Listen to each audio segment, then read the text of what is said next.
November 14, 2009, nangyari ang madugong laban ni Miguel Cotto kontra sa ating pambansang kamao Manny Pacquiao, na kung saan TKO ang inabot ni Miguel Cotto sa huling round ng kanilang bakbakan.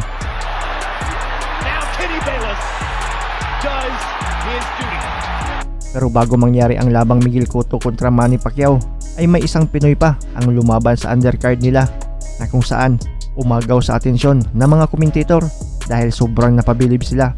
Parang si Pacquiao daw ang galawan at ang bilis nito, mula General Santos City din at isang southpaw.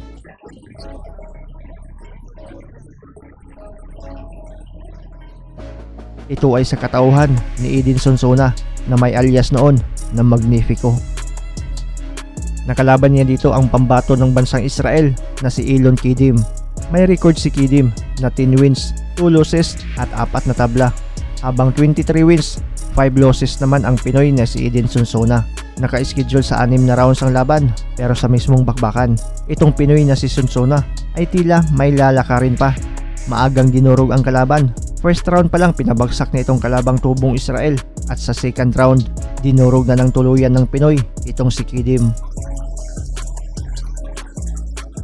Sobrang napabilib ang mga komentator sa Pinoy, pati mga nanonood ng live sa arena ay talagang napalakpak sa brutal na performance ni Sonsona.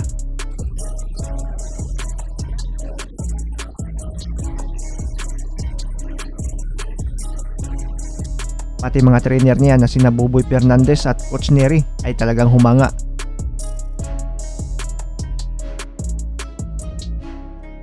Muli nating balikan ang nasabing bakbakan.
Hi guys, this is Mark Magnifico Magsayo. You are watching Channel Manoy.